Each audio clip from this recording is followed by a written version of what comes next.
Module 2, Lección 16. Yo significa I. We're going to talk about the yo form of verbs. Um, so I'd really prefer that we just memorize language, we just acquire language. But if you're the kind of person that needs to know how things work, then this lesson is for you. So yo significa I. We know that already, that it's the subject pronoun, el pronombre personal. That yo means I. We know that yo means I in Spanish. We know that those are both subject pronouns, pronombres personales. So verbs follow a pattern in Spanish most of the time, which is super handy. And if you're not so good at patterns, if you're not, you can just memorize the words, which is like acquiring it.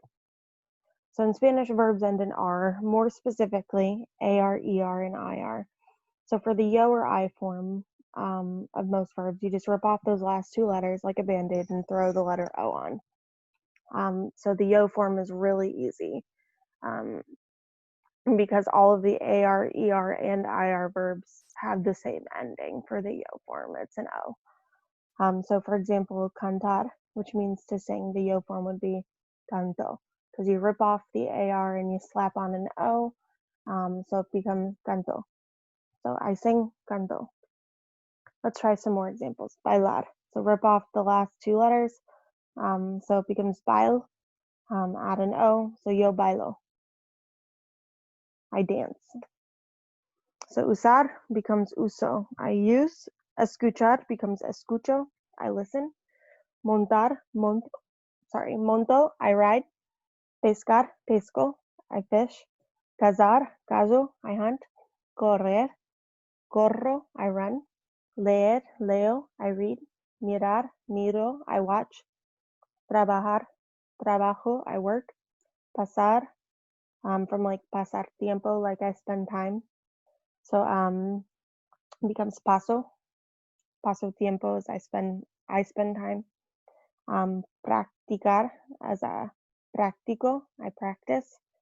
And so if you look at this, you can also go backwards. So if you see in a passage that you're reading uso, you can look at that and go, oh, so I've seen that before, or that makes sense. I look at that and I see an O at the end. If I took off that O and I put an AR on an AR, ER, or IR on that, would that look like a verb? Yeah, it would. You could look at it that way. If you're the kind of person that likes to deconstruct or reconstruct things, that way you can kind of use your deductive reasoning skills.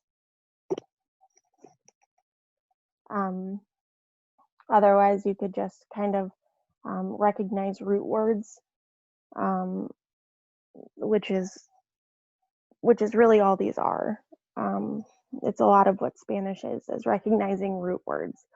So like the PESC in pescar and pesco, it's all just recognizing that it's a part of fish, and recognizing that in a lot of words the O part means that it's I, and the AR part at the end means that it starts with two, like two fish. Right. Hopefully this is helpful, and we'll talk more about it in another video. All right.